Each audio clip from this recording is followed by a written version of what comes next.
കുത്തി വെച്ചാൽ മതിയായി.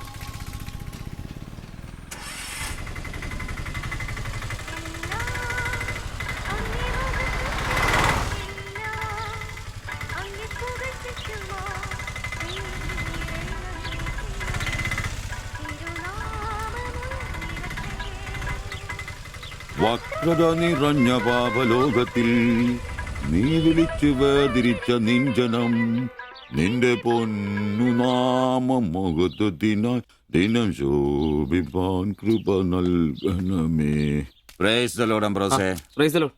എങ്ങനെയുണ്ടായിരുന്നു ഇന്നലത്തെ കച്ചവടം? ഓ, ഉച്ച കഴിഞ്ഞ് മടുപ്പായിരുന്നു പാസ്റ്ററെ. ടൗണിലാണ് മുടിഞ്ഞ ബ്ലോഗും. അല്ല, നല്ല തിരക്കായിരുന്നു. ഞാൻ തന്നുവിട്ട വേദപുസ്തകത്തിൽ നിന്ന് 12 അധ്യായം വീതം വായിച്ചിട്ടല്ലേ നീ വണ്ടി എടുക്കാറ്? വായിക്കാറുണ്ട്. എന്നാ പിന്നെ അങ്ങനെ സംഭവിക്കണ്ടല്ലോ.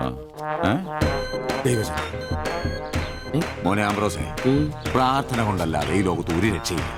കർത്തൃപാട് പ്രധാനം. പ്രാർത്ഥനയും ഉപവാസവും വെള്ളിയാഴ്ച ഉപവാസം ഉണ്ടാണല്ലോ നീ വണ്ടി ഓടിക്കാറ്. ഉപവാസം ഉണ്ടടാ? ഉണ്ട്. ഹല്ലേലൂയ, സ്തോത്രം. പരിശുദ്ധാത്മാവിന്റെ ഒരു തുടിപ്പ്, ദൈവവിളിയുടെ ഒരു പ്രസരിപ്പ് നിന്റെ മുഖത്ത് ഞാൻ കാണുന്നു. നീ വലിക്കില്ല, കുടിക്കില്ല, ദൈവഭയമുണ്ട്. Hallelujah, praise the lord. അതുകൊണ്ടാണല്ലോ എന്റെ വിശുദ്ധ പൗലോസിനെ ഓടിക്കാൻ ഞാൻ നിന്നെ തന്നെ ഏൽപ്പിച്ചിരിക്കുന്നത്. അല്ല പാസ്റ്ററെ, ഞാൻ ഇന്നാള് പറഞ്ഞ ഈ വണ്ടിയുടെ പേരൊന്നും. മോനെ ആംബ്രോസ്, ഒരു ഓട്ടോയ്ക്ക് ഇടാൻ പറ്റിയ ഏറ്റവും മനോഹരമായ പേരാണ് ഞാൻ ഇട്ടിരിക്കുന്നത്. വിശുദ്ധ പൗലോസ്. വിശുദ്ധ പൗലോസ് ഓട്ടോറിക്ഷക്കാർക്ക് വേണ്ടി എഴുതിയിട്ടുള്ളതായിട്ടുള്ള 2-ാം ലേഖനത്തിൽ, തീമോത്തിയോസ് 2-ാം ലേഖനം 4-ാം അധ്യായം 7-ാം വാക്യത്തിൽ ഓട്ടോറിക്ഷക്കാരെ കുറിച്ചും ഓട്ടോയെ കുറിച്ചും പൗലോസ് അപ്പോസ്തലൻ വ്യക്തമായി തന്നെ പറയുന്നുണ്ട്. ഓട്ടോക്കാരെ കുറിച്ചോ? നീ വായിച്ചിട്ടില്ലേ? ഇല്ല. ഞാൻ നല്ല ഓട്ടമോടി എന്റെ ഓട്ടം പൂർത്തിയാക്കി. ഇതിലെ ഓട്ടം ഓട്ടോക്കാരുടെ ഓട്ടത്തെ സൂചിപ്പിക്കുന്നേ. നീ സമയം കിട്ടുമ്പോഴേ വല്ല ഹർത്താല വല്ല മതി, ഇങ്ങോട്ടൊന്ന് ഇറങ്ങണം. കുറച്ച് ദൈവവചനങ്ങള് ഈ തങ്കച്ചമ്പാസനൊക്കെ വ്യാഖ്യാനിച്ചിരുന്നുണ്ട്. നീ വന്നേ. എന്തിനാ? പിന്നൊരു കാര്യം നീ മനസ്സിൽ വെച്ചാ മതി, ആരും പറയാനും നിൽക്കണ്ട. ചർച്ചിൽ ഞാനിപ്പോ ചില അടയാളങ്ങളൊക്കെ കാണിച്ചു തുടങ്ങി. കഴിഞ്ഞ ഞായറാഴ്ച ചർച്ചിൽ ഒരു തലമൂത്ത സഹോദരന്റെ കൊച്ചുമോക്കെ ഭയങ്കര പനിയും ജലദോഷവും എന്റെ അടുക്കളോട്ട് കൊണ്ടുവന്നിട്ട് തങ്കച്ചൻ മാസ്റ്റർ ഒന്ന് പ്രാർത്ഥിച്ചാട്ടെ.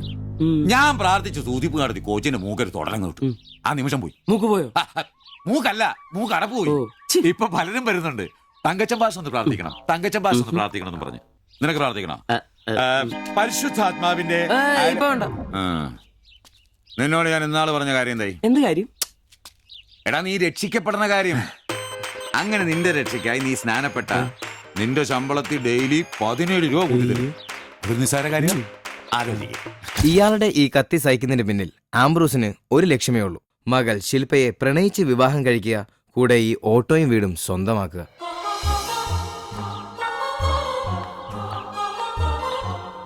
മോളെ, നീക്കൊന്ന് പ്രാർത്ഥിച്ചിട്ട് പോവാം. പരിശുദ്ധാത്മാ. എന്തോ? കഴിക്കാനുള്ള മരുന്നും ഭക്ഷണവും ഒക്കെ മേശപ്പുറത്ത് വെച്ചിട്ടുണ്ട്, കൃത്യമായി കഴിച്ചോളണം.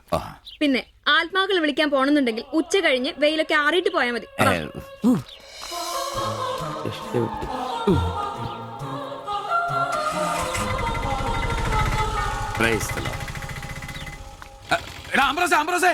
അച്ഛന്മാര് കന്യാസ്ത്രീകൾ ഓട്ടോറിക്ഷ കയറിയ 5 രൂപ കൂടുതൽ മേടിച്ചോടാ.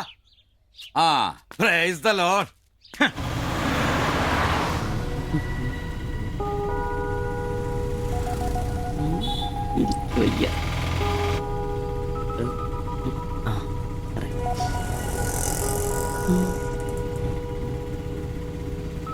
പഠിത്തമൊക്കെ എങ്ങനെ പോകുന്നു? നേരെ നോക്കി വണ്ടി ഓടിക്കാൻ ബ്രോസേ. ഓ,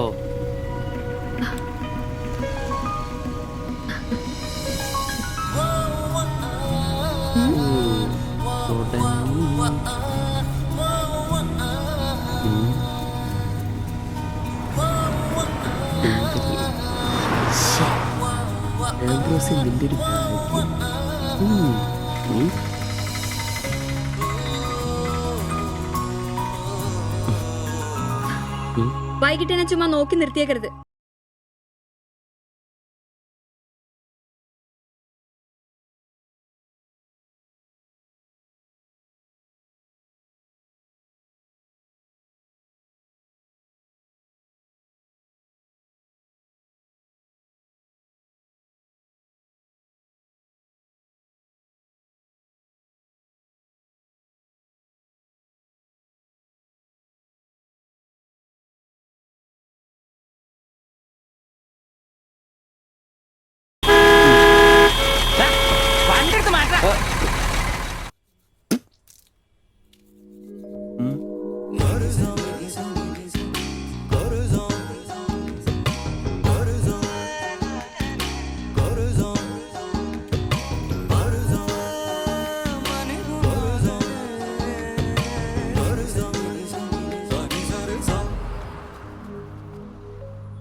അത് ശരി.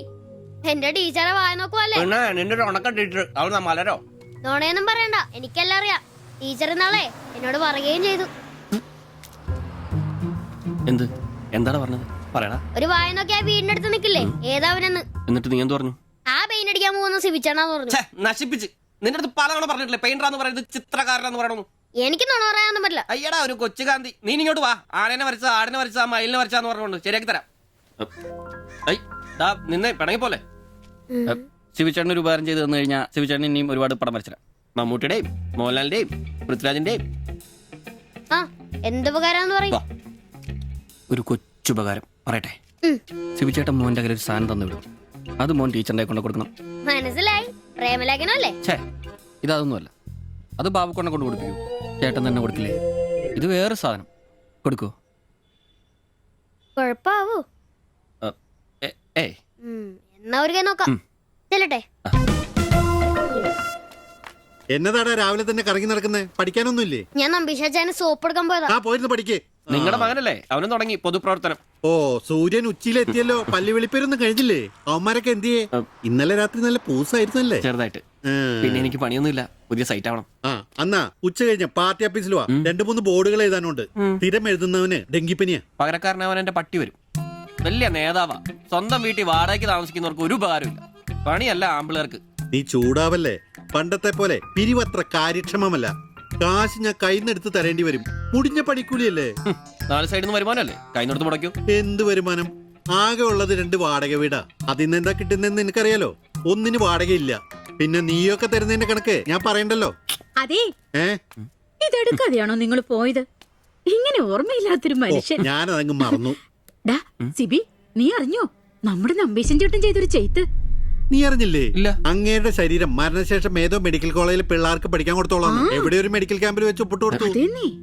അങ്ങേര് ബന്ധം കൊണ്ടോ സ്വന്തം കൊണ്ടോ എന്റെ ആരുമല്ല. എന്റെ അപ്പൻ ഈ സ്ഥലം വാങ്ങിച്ചപ്പോ അന്നത്തെ ഉടമയുടെ സഹായത്തിന് നിന്നതാ ഈ കാർന്നൂര്. സ്വന്തക്കാരും ബന്ധക്കാരും ഇല്ല. ഇവിടെ നിന്നോട്ടേന്ന് ചോദിച്ചു. നിന്നോളാൻ അപ്പം പറഞ്ഞു. ആ നിക്കുന്ന നിപ്പ ഇപ്പോഴും നിക്കുന്ന. ഇത്രയും പ്രായമുള്ള മനുഷ്യനാ. ഒന്ന് വീണാ ഞാൻ തന്നെയല്ലേ നോക്കേണ്ടത്? അപ്പൊ പിന്നെ എന്നോട് പറയാതെ മെഡിക്കൽ കോളേജിൽ പോയി ഒപ്പിട്ടത് ശരിയാന്നോ? ഇറക്കി വിടുക വേണ്ടത്. പക്ഷെ അയാളെ കാണുമ്പോ അപ്പന്റെ മുഖം മനസ്സിൽ വരുന്നേ. ദാ വരുന്നു. ആശുപത്രിക്കാർക്ക് ഈ അടുത്ത കാലത്തൊന്നും കിട്ടില്ല. മുട്ടിഞ്ഞ ആയിസ. ഒന്ന് നിന്നേ. നന്ദി വേണം കാർന്നോരെ, നന്ദി. മെഡിക്കൽ കോളേജിൽ പോയി ഒപ്പിടുന്നതിന് മുമ്പേ എന്നോടൊരു വാക്ക് ചോദിക്കായിരുന്നല്ലോ. എന്റെ മാത്തച്ച, ഞാൻ അങ്ങനെ കരുതി കൂട്ടിയൊന്നും ചെയ്തതല്ല. കണ്ണൊന്ന് കാണിക്കാൻ വേണ്ടി പോയപ്പോ ചില കാര്യങ്ങളൊക്കെ അവര് പറയുന്നത് ശരിയാന്ന് തോന്നി. ഇതിപ്പോ മേലാതാകുമ്പോ അവര് വന്നങ്ങ് കൊണ്ടുപോയിക്കൊള്ളുന്നേ. നിങ്ങൾക്കും ബുദ്ധിമുട്ടില്ല. എന്നാ ഇത്രയും കാലം നോക്കിയിട്ട് ചെലവിങ് തന്നേരെ. എടി ലിസി, ഇനി ഇവിടെ നിന്ന് ശരിയാകില്ല. സിബി ഓഫീസിലേക്ക് ഒന്ന് വന്നേരെ. കൊറേ നേരം ആയല്ലോടാ ചവച്ചോണ്ട് നിൽക്കുന്നത്. പെങ്കൊച്ചങ്ങ് പോയില്ലോടാ. ഏത് പെണ്ണ്? ഏത്? അറിയത്തില്ലല്ലേ? പോ. എങ്ങനെ ഗുണം പിടിക്കുവാ?